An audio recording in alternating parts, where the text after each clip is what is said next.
एक highly effective आदमी कौन होता है?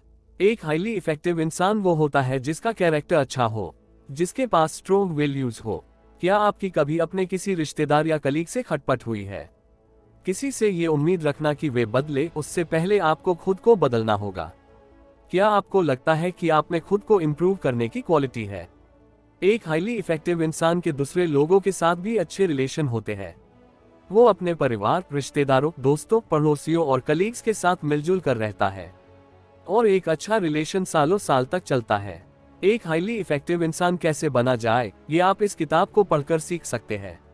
जो भी आपकी जॉब हो, आप इस किताब से ये बात जान सकते हैं। जैसे कि अगर आप एक पेरेंट हैं तो अपने बच्चे के साथ अपना रिलेशनशिप और भी बेहतर बना सकते हैं। अगर आप एक बॉस हैं, जो इस किताब में आपको ऐसे टिप्स मिलेंगे जिनसे आप और भी अच्छे लीडर बन पाएंगे। जब आपका कैरेक्टर अच्छा हो तो लोग भी आपसे नजदीकी बढ़ाना चाहते हैं। इसीलिए तो the 7 habits of highly effective people एक इंटरनेशनल बेस्ट सेलर है। ये किताब कैरेक्टर इंप्रूव करने में फोकस करती है। ज्यादातर किताबें आपको इस बारे में खिलेंगी कि दोस्त कैसे बनाए या लोगों को इम्प्रेस कैसे करें, मगर 7 हैबिट्स आपको सबसे पहले एक इफेक्टिव इंसान बनाने पर फोकस करती है। अगर आपकी पर्सनैलिटी अच्छी है तो बेशक आप भी एक इफेक्टिव इंसान बन सकते हैं, मगर वो बस थोड़े टाइम के लिए होगा। लोगों को जल्द ही पता चल जाएगा कि आपके हर काम के पीछे कोई मतलब, कोई मोटिव है। लेकिन अगर आपका कैरेक्टर अच्छा है तो वो लाइफ टाइम तक आपके साथ रहेगा। आप अपने आसपास के लोगों को इन्फ्लुएंस करते रहेंगे और आपको इसका पता भी नहीं चलेगा। लेकिन याद रखें कि आपको सबसे पहले अपने अंदर से शुरू करना है। तो क्या आप तैयार हैं चेंज होने के लिए? क्या आज आप एक हाईली इफेक्टिव पर्सन बनेंगे? हैबिट 1, प्रोएक्टिव बने। प्रोएक्टिव बनने का मतलब क्या है? साइकोलॉजिस्ट विक्टर फ्रेंकल कहते हैं, हमारे आसपास जो भी कुछ होता है हम उसे बदल नहीं सकते, लेकिन हम इस पर कैसे रिस्पॉन्ड करें ये हमारे हाथ में है। प्रोएक्टिव होने का मतलब होता है कि दूसरे लोग चाहे जो भी ओपिनियंस दे या जैसा भी उनका बिहेवियर हो, हमें उससे अफेक्टेड नहीं होना है। जब लोग हमारे बारे में कुछ बुरा बोलते हैं तो कमी हमारे अंदर नहीं होती बल्कि उनमें होती है। जो नेगेटिव बात वो आपके बारे में बोलते हैं, उनसे उनके खुद के नेगेटिव व्यू का पता चलता है कि वे दुनिया को किस नज़र से देखते हैं।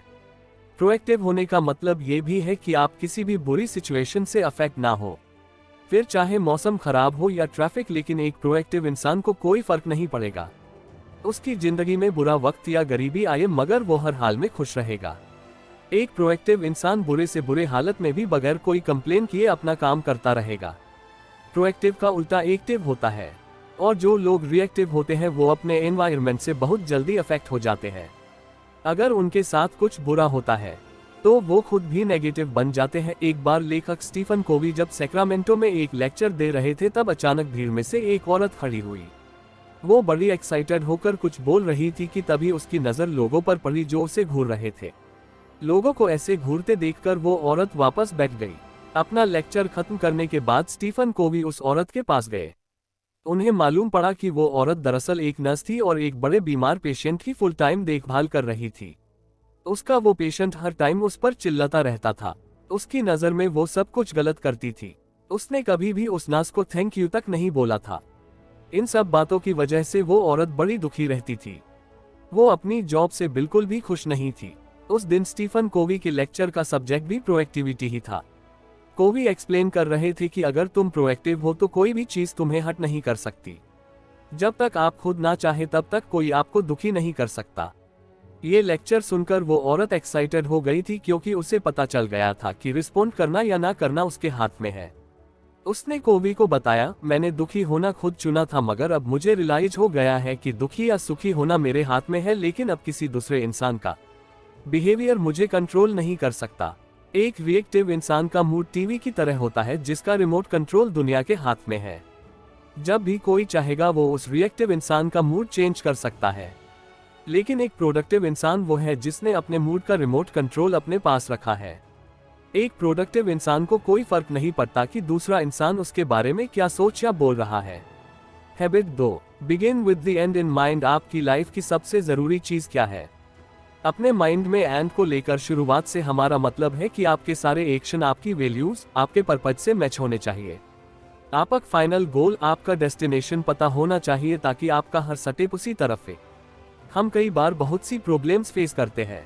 हमें आए दिन किसी ना किसी चीज के लिए कंसर्न होना पड़ता है। और लाइफ में इतने चैलेंजेस है कि हम कई बार भूल जाते हैं कि हमारे लिए सबसे ज़रूरी चीज़ क्या है। जैसे कि आपको अपने बच्चों का ध्यान रखना पड़ता है, उन्हें हर चीज़ प्रोवाइड करानी पड़ती है, लेकिन आप इसके लिए इतना ज़्यादा हार्ड वर्क करते हैं कि उनके साथ टाइम स्पेंड ही नहीं कर पाते। आप ये भूल जाते हैं कि मटेरियल चीज़ों से ज़्यादा उन्हें आपके प्यार और सपोर्ट की भी ज़रूरत है। अगर आप सच में अपने बच्चों से प्यार करते हैं तो उन्हें हर दिन शो कराएं कि आप उन्हें कितना चाहते हैं। आपकी बातों और आपके एक्शन में उनके लिए प्यार झलकना चाहिए, और आपका यही बिहेवियर आपके पेरेंट्स और उन बाकी लोगों के साथ भी होना चाहिए जो आपकी लाइफ में बहुत मायने रखते हैं। Begin with the and in mind से मतलब है ये जानना कि आपके लिए सबसे वैल्यूएबल क्या है। वो आपके अपने लोग हो सकते हैं या फिर आपके प्रिंसिपल जिन पर आपको पूरा यकीन है। अगर आप कुछ ऐसा करते हैं जो आपके प्रिंसिपल से मैच नहीं करता तो आप एक इनफेक्टिव इंसान बन रहे हैं। मान लीजिए कि आप एक घर बना रहे हैं, मगर इसके लिए सबसे पहले आपको अपने दिमाग में प्लानिंग करनी पड़ेगी, फिर जाकर आप टूल्स लेंगे। अगर आपके घर में बच्चे हैं तो आपके घर का हर कोना चाइल्ड फ्रेंडली होना चाहिए। अगर आप कुकिंग का शौक रखते हैं तो आपको अपनी किचन अपग्रेड रखनी पड़ेगी। तो किसी भी काम को शुरू करने से पहले उसका ब्लूप्रिंट आपके दिमाग में क्लियर होना चाहिए।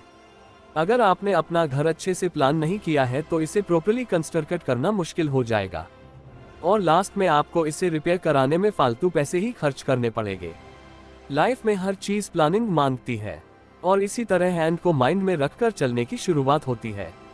ये सोचे कि आपको सबसे पहले क्या करना है, और ये शो कर ले कि वो आपके वैल्यूज के साथ फिट हो सके। क्या आप सबसे ज्यादा ऑनेस्टी को वैल्यू करते हैं, या फिर आप रिस्पेक्ट की ज्यादा वैल्यू करते हैं?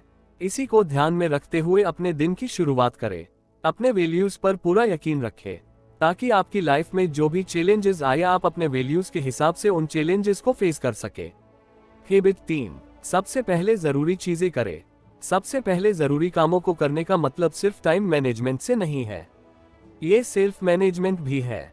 इंसान होने के नाते हम सब सेल्फ अवेयर होते हैं, और यही चीज हमें सारी लिविंग थिंग्स में सुपीरियर बनाती है, क्योंकि सिर्फ हम इंसान ही खुद को इवैल्यूएट कर सकते हैं, और जब हमें लगता है कि हम कुछ गलत कर रहे हैं तो हम उसे चेंज कर सकते हैं। जब हमें बहुत से काम करने होते हैं तो सबसे पहले हमें अपनी प्रायोरिटीज सेट करनी चाहिए। कुछ लोगों प्लानर्स की हेल्प लेते हैं ताकि उन्हें याद रहे। कुछ लोग टू डू लिस्ट और बोर्ड्स बनाते हैं ताकि उन्हें जरूरी काम याद रहे। लेकिन बावजूद इन सब के कई बार हम अपने बेहद जरूरी काम टाइम पर कंप्लीट नहीं कर पाते हैं। जब आपकी प्रायोरिटीज पूरी नहीं हो पाती तो सेल्फ डिसिप्लिन आपकी प्रॉब्लम नहीं है। असली प्रॉब्लम यह है कि आपने अपनी प्रायोरिटीज को दिल दिमाग में बिठाया ही नहीं।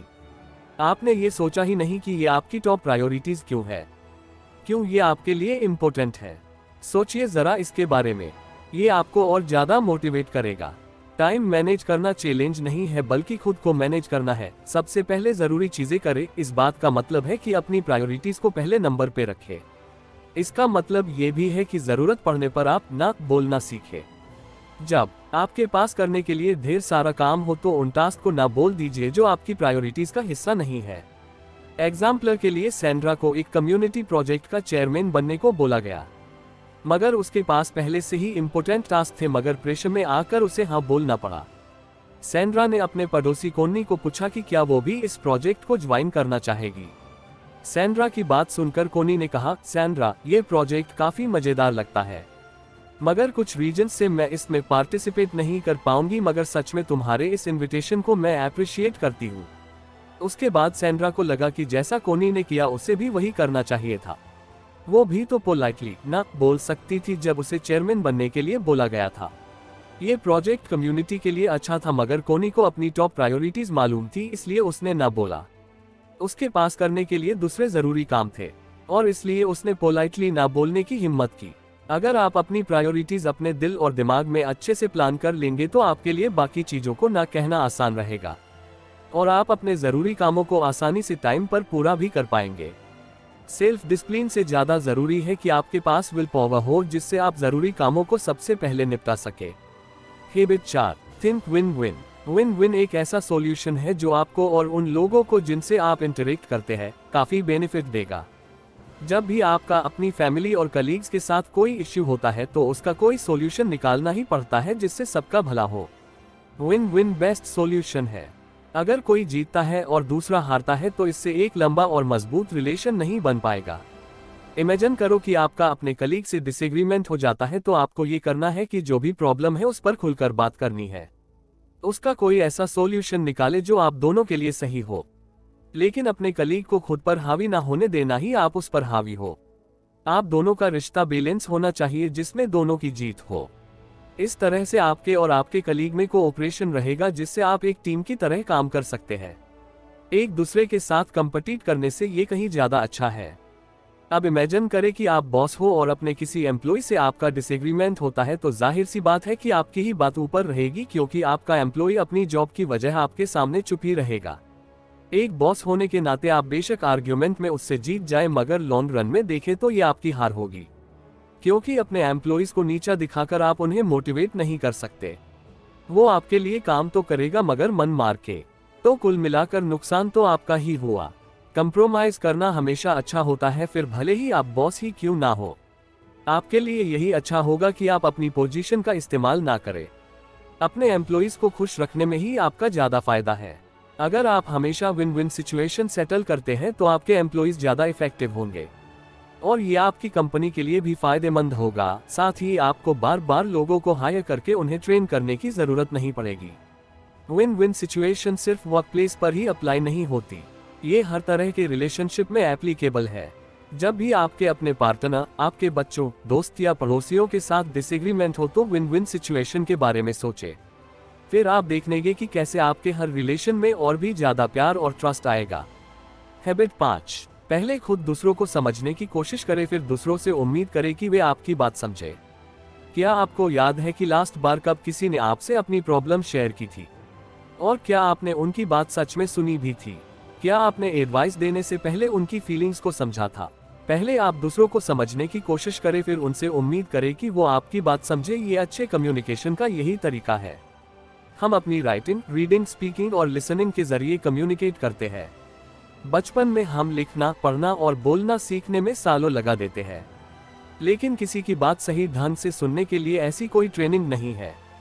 किसी के साथ कम्युनिकेट करने का सबसे बेस्ट तरीका यह है कि पहले हम ये समझने की कोशिश करें कि आखिर वे कहना क्या चाहते हैं। गुड लिसनिंग वो होती है जब आप खुद को सामने वाले की सिचुएशन में रखकर सोचते हैं। तभी आप सही तरीके से समझ पाएंगे कि वो इंसान कहना क्या चाहता है। जब आप सुनते नहीं हैं तो आप उस इंसान की बात समझे बगैर रिप्लाई करने लगते हैं, मगर जब आप समझने की कोशिश करते हैं तभी आपको पता चलता कि वो इंसान असल में कैसा फील कर रहा है। और जब आप इस तरीके से किसी की बात सुनेंगे तभी जाकर उस इंसान को कोई अच्छी एडवाइस दे पाएंगे या उनकी सच में कोई हेल्प कर पाएंगे। एक बार एक आदमी किसी ऑप्टोमेट्रिस्ट के पास गया। उसको कुछ विजन की प्रॉब्लम हो गई थी। उस आदमी ने ऑप्टोमेट्रिस्ट को बताया कि उसको क्लियरली कुछ दिखाई नहीं दे रहा है। तो उस ऑप्टोमेट्रिस्ट ने क्या किया कि उसने उस आदमी को अपना चश्मा दे दिया। ऑप्टोमेट्रिस्ट ने कहा, इन्हें पहनो, मैं पिछले 10 सालों से यही चश्मा पहनता आया हूं और मुझे साफ दिखता है। मेरे पास एक जोड़ी एक्स्ट्रा पेयर घर पे रखा है, तो तुम ये वाले पहन लो। उस आदमी ने ऑप्टोमेट्रिस्ट की बात मानकर वो चश्मा पहन लिए, मगर कोई फायदा नहीं हुआ, बल्कि उसे और भी धुंधला दिखाई देने लगा। ये बहुत अच्छे ग्लासेस है, तुम और कोशिश करो सही ढंग से देखने की, उस ऑप्टोमेट्रिस्ट ने कहा। तो उस आदमी ने फिर से ट्राई किया, मगर उसकी लाख कोशिशों के बावजूद उस ऑप्टोमेट्रिस्ट के चश्मा पहन के उसे कुछ भी साफ नहीं दिख रहा था। अब ऑप्टोमेट्रिस्ट ने उससे कहा कि वो पॉजिटिव सोचे।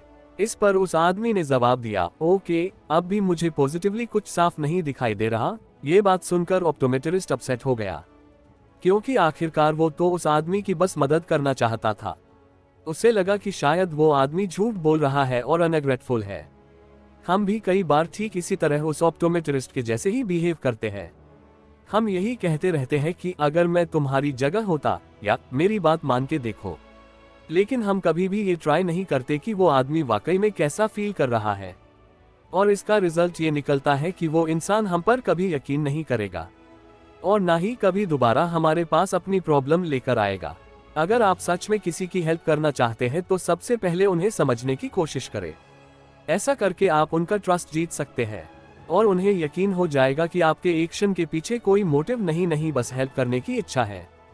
फिर वो भी आपको समझना शुरू कर देंगे। Habit 6, synergise. सिनर्जी का मतलब है the whole is greater than the sum of its parts, the whole is greater than the sum of its parts. यानी जब एक आदमी दूसरे की मदद करता है तो दोनों साथ मिलकर बहुत कुछ अकम्प्लिश कर सकते हैं। जब एक टीम का मेंबर दूसरे टीम मेंबर के साथ मिलकर काम करता तो वो दोनों मिलकर अकेले इंसान के मुकाबले बहुत ज्यादा अचीव कर सकते हैं। जब भी कोई नेचुरल डिजास्टर या कालामिटी जैसे आग, टाइफून या अर्थक्वेक होता है तो लोग सिनर्जाइज होते हैं, यानी साथ मिलकर काम करते वो मुसीबत में पड़े लोगों को मदद करने के लिए आगे आते हैं। तब लोग अपने डिफरेंसेस भूल जाते हैं। मुश्किल सिचुएशन लोगों के अंदर कोऑपरेट करने की फीलिंग्स ले आती है और सब तुरंत मिलजुल कर सर्वाइव करने के लिए करते हैं। सिनर्जी के मतलब कोऑपरेट या कोलैबोरेशन भी है। इसका मतलब साथ मिलकर चलना और कंबाइंड एफर्ट भी है। चाहे कोई भी ग्रुप हो, अगर आपस में सिनर्जी होगी तो इसका बेनिफिट जरूर मिलेगा। लेकिन प्रॉब्लम तो ये है कि ये सिनर्जी हमारी लाइफ में हर रोज नहीं होती। लोग आपस में अपने डिफरेंसेस दूर करना ही नहीं चाहते। उन्हें ये बड़ा मुश्किल लगता है क्योंकि हर किसी का एक डिफरेंट पॉइंट ऑफ व्यू होता है, डिफरेंट वे ऑफ थिंकिंग होती है। हम इस दुनिया को अलग नजर से देखते हैं क्योंकि हम अपने खुद के हिसाब से ये दुनिया देखते हैं। हमें ये समझना ही होगा कि दुनिया को देखने का हमारा नजरिया लिमिटेड होता है, इसलिए हमारी सोच भी लिमिटेड हो जाती है। हमें दूसरे लोगों को जानने और उनके एक्सपीरियंस को समझने की खास जरूरत है। ये किसी ऑप्टिकल इल्यूशन की तरह है।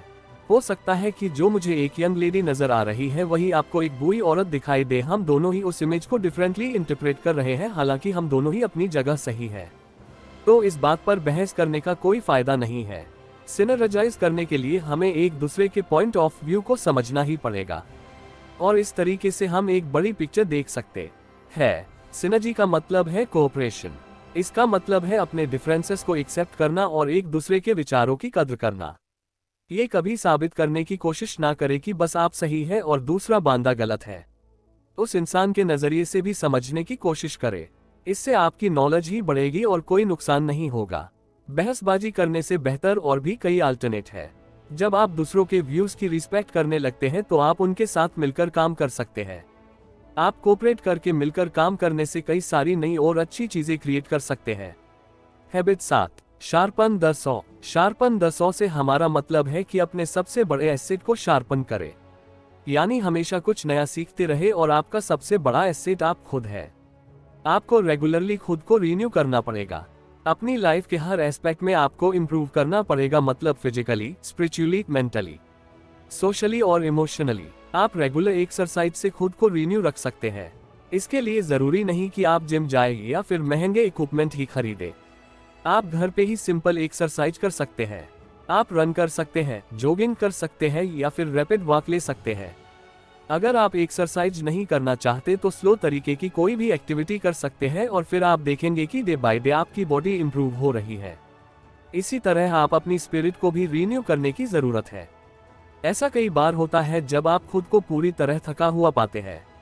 रोजमर्रा के चैलेंजेस से हम बेहद थक जाते हैं, तो हमें खुद को इंस्पायर रखने की बेहद जरूरत है।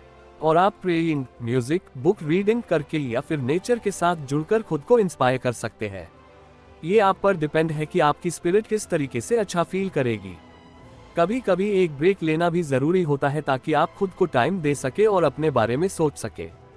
हम जब यंग होते हैं तो हमारा दिमाग खुद ही अपनी एक्सरसाइज कर लेता है, लेकिन एक बार स्कूल खत्म करने के बाद हम शायद ही कोई बुक पढ़ने का टाइम निकाल पाते हो या कुछ नया सीखते हैं।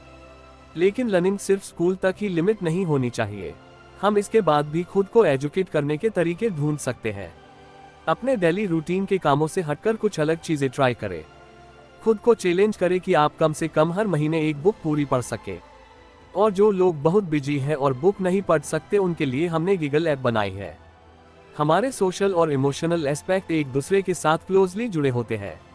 ऐसा इसलिए क्योंकि हमारे इमोशन लोगों के साथ इंटरेक्ट करने से ही पैदा होते हैं। हर दिन हमें दूसरों के साथ अपने रिलेशन इंप्रूव करने का मौका मिलता है। तभी तो कहा गया है कि अर्न योर नेगबोर लव, यानी अपने पड़ोसियों से प्यार करें। अगर आप एक काइंड नेचर पसंद है तो यकीन मानिए आप एक लंबी खुशहाल लाइफ जिएंगे। अब इमेजिन करें कि जैसे आप जंगल में वॉक पर गए हो, आपको एक आदमी नजर आता जो एक छोटे से पेड़ को काट रहा है। आप देखते हैं कि वो आदमी काफी थक गया है, तो आप उससे पूछते हैं कि वो कितनी देर से ऐसा कर रहा है।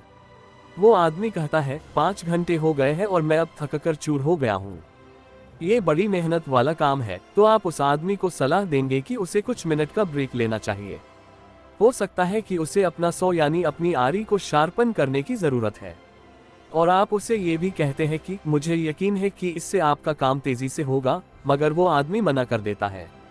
वो कहता है कि वो इतना बिजी है कि उसके पास सा शार्प करने का यानी अपनी आरी को तेज करने टाइम ही नहीं है। अब किसी भी चीज को इफेक्टिवली कट करने के 100 यानी आरी को तेज करने की जरूरत होती है। ठीक इसी तरह खुद को और भी इफेक्टिव बनाने के लिए हमें भी अपने एसेट शार्पन करने होंगे। आपको टाइम निकालकर खुद को रिन्यू करना ही पड़ेगा, क्योंकि जो टूल आपकी लाइफ में जरूरी है वो तो आपके पास ही, बस उनको शार्पन करने की जरूरत बीच बीच में पड़ती रहती है। और आपके एसेट्स है आपकी बॉडी, माइंड और सोल, और उन्हें शार्पन करना कभी ना भूले। कंक्लूजन, आपने हाईली इफेक्टिव लोगों को 7 हैबिट्स सीखी। हैबिट नंबर 1 है प्रोएक्टिव बने। हैबिट नंबर 2 है एंड को ध्यान में रखकर किसी भी काम की शुरुआत करें। हैबिट नंबर 3 है कि सबसे पहले जरूरी चीजों को प्रायोरिटी दे। हैबिट नंबर 4 है विन विन सिचुएशन सोचे। हैबिट नंबर 5 है कि अपनी बात समझाने के बजाय पहले दूसरों की बात समझने की कोशिश करे। हैबिट नंबर 6 है सिनर्जाइज, और लास्ट में हैबिट नंबर 7 है अपने एसेट्स शार्पन करे। हैबिट नंबर 1, 2 और 3 आपको अपना रैक्टर इंप्रूव करने में मदद करेंगे। हैबिट नंबर 4, 5 और 6 दूसरों के साथ आपके रिलेशन इंप्रूव करेंगे। और लास्ट में हैबिट नंबर 7 से आप अपनी ये अच्छी क्वालिटी लाइफ टाइम तक मेंटेन करके रख सकते हैं। आप जो भी आपने सीखा है उसे डेली लाइफ में अप्लाई करना सीखें। जब कभी भी आप किसी बुरी सिचुएशन में होते हैं तो प्रोएक्टिव बनने की कोशिश करें। जब भी आपका किसी के साथ कॉन्फ्लिक्ट होता है तो विन विन सिचुएशन चुनें। और जब आप कोई चीज बार बार करेंगे तभी वो आपकी हैबिट बन पाएगा। जैसा कि एरिस्टो ने कहा है, हम वही बनते हैं जो हम बार बार लगातार करते हैं। तो एक्सीलेंस कोई एक्ट नहीं है बल्कि हैबिट से आती है। तो दोस्तों, इसी के साथ ये समरी यहाँ पर खत्म होती है। आप रिव्यू सेक्शन में हमें लिखकर बता सकते हैं कि आपको ये समरी कैसी लगी और अगली समरी आप किस बुक पर चाहेंगे। अगर आपको हमारी मेहनत पसंद आई तो आप हमें अपना प्यार दिखा सकते हैं। जय हिंद। वीडियो अच्छा लगे तो चैनल सब्सक्राइब करें।